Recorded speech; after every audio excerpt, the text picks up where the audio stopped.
Hello friends, welcome to the Anand academy. So friends, आज हम करेंगे कुछ ऐसे क्वेश्चंस जो कि बोर्ड एग्जाम में 100% पूछे जाते हैं।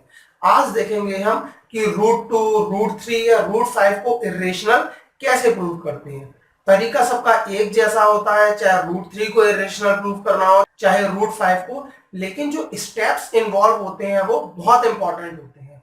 और अगर एक भी स्टेप में थोड़ी सी गलती हो जाए तो पूरा का पूरा सॉल्यूशन बिल्कुल गलत हो जाता है। तो अच्छे से समझ समझ के सीखना है और प्रैक्टिस करनी है। ठीक है, तो चलिए शुरू करते हैं आज की अपनी क्लास। सो फ्रेंड्स, क्वेश्चन है हमारे सामने कि हमें प्रूव करना है रूट 2 को कैसे इरेशनल प्रूव करें। ठीक है जी। तो बेटा, इसमें जो मेथड यूज होता है उसे कहते हैं हम कॉन्ट्राडिक्शन मेथड। उसे हम कहते हैं कॉन्ट्राडिक्शन मेथड। ठीक है, अगर आपने कहीं पढ़ा हो, सुना हो, ठीक है ना, तो आपको याद होगा, ठीक है ना, कि कॉन्ट्राडिक्शन मेथड क्या होता है कि हम कुछ भी सपोज करें, हम कुछ भी माने और अपनी मानी हुई बात को हम क्या कर दें, गलत सिद्ध कर दें, गलत प्रूव कर दें। जैसे कि मेरे हाथ में ये मार्कर है, इसे मैं क्या मानूं कि ये पंखा है, ठीक, और मैं क्या करूं, इस मार्कर की जितनी भी कैरेक्टरिस्टिक प्रॉपर्टीज हैं उसको मैं पंखे से मिलाऊं। ठीक है, जैसे पंखा घूमता है, ठीक है ना, स्विच दबाते हैं तो चलता है, लेकिन ये चलता नहीं है। और भी कैरेक्टरिस्टिक्स होती हैं, ठीक है जी।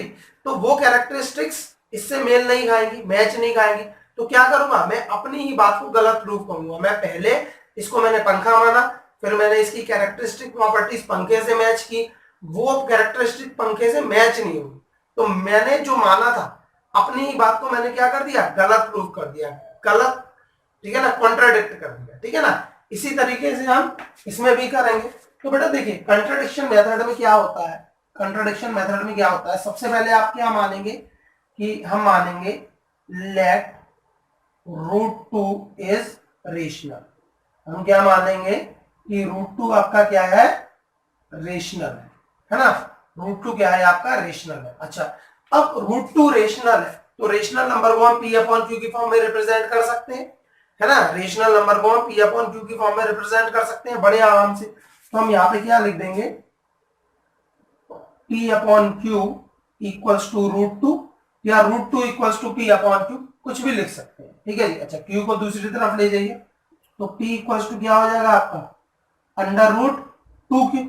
थोड़ा 2 ढंग से नहीं बना, छोटा बन गया, ठीक है ना, क्या हो जाएगा रूट 2 क्यू। अच्छा, अब हम क्या करेंगे, स्क्वायरिंग बोथ साइड्स कर दें। क्या कर दें, स्क्वायरिंग बोथ साइड्स कर दें। अब आपको पता चलेगा स्क्वायरिंग बोथ साइड्स क्यों कर रहे हैं, क्योंकि हमें क्या करना है, हमें रूट हटाना है। हमें क्या करना है, रूट हटाना है। तो यहां से रूट हटेगा यहाँ पे, तो यहाँ पे हमारा क्या आ जाएगा, P square equals to 2 Q square. क्या आ जाएगा, P square equals to 2 Q square. अब देखिए, यहां से एक चीज आपको ये देखने वाली है, ये समझने वाली है कि पी स्क्वायर अगर 2 क्यू स्क्वायर है तो पी स्क्वायर 2 का मल्टीपल है या नहीं है, पी स्क्वायर 2 का मल्टीपल है या नहीं है। अब देखिए, सॉल्यूशन बुक में भी लिखा हुआ है, लेकिन बच्चे उसे समझ नहीं पाते हैं। भाई, आप ये वीडियो देखने के लिए क्यों आए, कि आप अच्छे से समझ सको, है ना। तो समझो इस चीज को। जैसे कि मेरे पास 12 लिखा है, 12 को क्या लिखता हूं मैं, 2 इंटू 6, है ना। तो यहाँ पे 2 आ रहा है ना। 2 क्या है, इसका एक फैक्टर है, 2 इसका एक फैक्टर है, तो 12 क्या है, 2 से डिविजिबल है कि नहीं है। ठीक है जी, 12 क्या है, 2 से डिविजिबल है कि नहीं है, मतलब 12 क्या है, 2 का एक मल्टीपल है ना।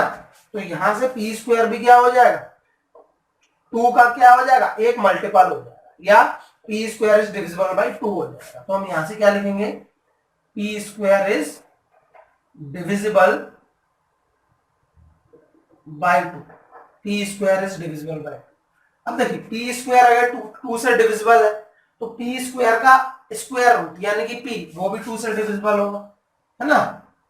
p is divisible by 2। अब यहाँ पे क्या होगा, p भी क्या हो जाएगा, 2 से डिविजिबल हो जाएगा। क्या हो जाएगा, 2 से डिविजिबल हो जाएगा। आप इस तरीके से देखो कि आपके पास एक नंबर है 16, जो कि क्या है, 2 से डिविजिबल है ना। ठीक है ना, 16 2 से डिविजिबल है। अगर हम रूट 16 करें तो रूट 16 की वैल्यू क्या आएगी, 4, तो 4 भी तो 2 से डिविजिबल होगा कि नहीं होगा। ठीक, उसी तरीके से अगर पी स्क्वायर 2 से डिविजिबल है तो p भी क्या हो जाएगा 2 से डिविजिबल हो जाएगा।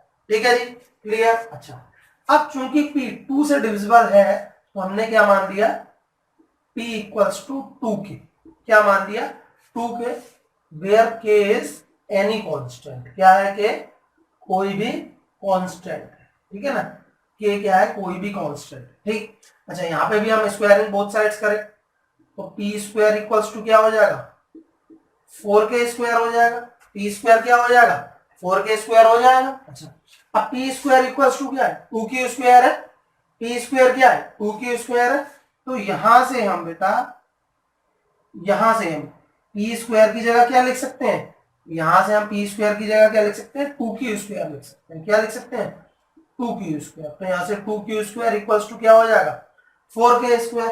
अच्छा, 2 का 4 से डिवाइड में चला जाएगा नीचे और q स्क्वायर क्या आ जाएगा यहाँ से 2k स्क्वायर, है ना। अब देखिए k क्या है कांस्टेंट, तो k स्क्वायर भी क्या होगा कांस्टेंट होगा कि नहीं होगा, बिल्कुल होगा, और 2 का मल्टीप्लाई हो रहा है उसमें, जैसे यहाँ पे हमने देखा था p स्क्वायर 2 से डिवाइड हो सकता था, ठीक है ना, ऐसे ही q स्क्वायर भी क्या हो जाएगा 2 से डिवाइड हो जाएगा, तो यहाँ पे हम क्या लिख देंगे q square is divisible by 2, है ना, q square is divisible by 2। अब q स्क्वायर 2 से डिविजिबल है तो भाई q भी डिविजिबल होगा 2 से, q इज डिविजिबल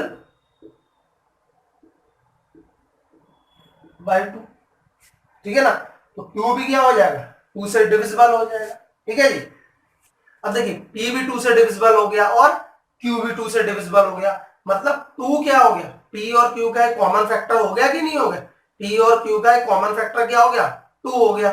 अब ये क्या हो गया, ये तो भैया कंट्राडिक्ट हो गया। भाई रेशनल नंबर की अगर डेफिनेशन पढ़े तो क्या होता है p अपॉन q, अगर कोई रेशनल नंबर है तो p और q का जो कॉमन फैक्टर क्या होना चाहिए सिर्फ 1 होना चाहिए, क्या होना चाहिए 1 होना चाहिए, लेकिन p और q का यहाँ पे कॉमन फैक्टर क्या आ गया 2 भी हो गया, तो हमने क्या कर दिया अपनी ही बात को गलत सिद्ध कर दिया, अपनी ही बात को हमने क्या कर दिया कंट्राडिक्ट कर दिया। लेकिन उसको लिखना है भैया, ये जो मैं 4-5 लाइनें लिखवाने जा रहा हूं वो बहुत इंपॉर्टेंट है, समझ लो।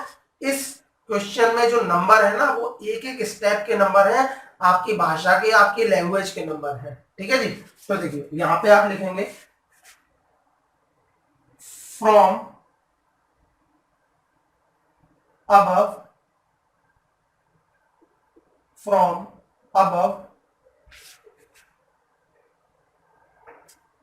P and Q both have 2 as a common factor, 2 as a common factor, यहाँ पे which is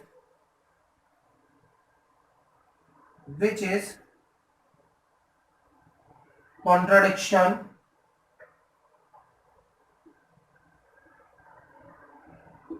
of the fact that P and Q must have only one as a common factor। ठीक है, from above P and Q both have 2 as a common factor, है ना, कि हम देख रहे हैं, ठीक है, हम ये प्रूफ कर चुके हैं कि P और Q का जो कॉमन फैक्टर क्या है 2 है, लेकिन which is contradiction of the fact that P and Q must have only one as a common factor for P upon Q to be rational, P upon Q to be rational, ठीक है ना।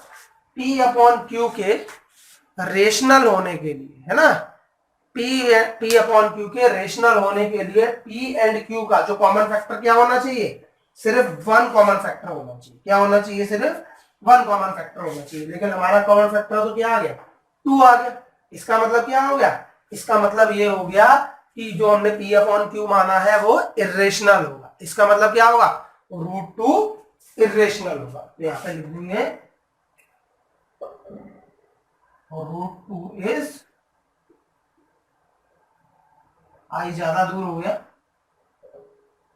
√2 is irrational. ठीक है जी, और यहीं पे लिख देंगे हम हैंस प्रूव्ड।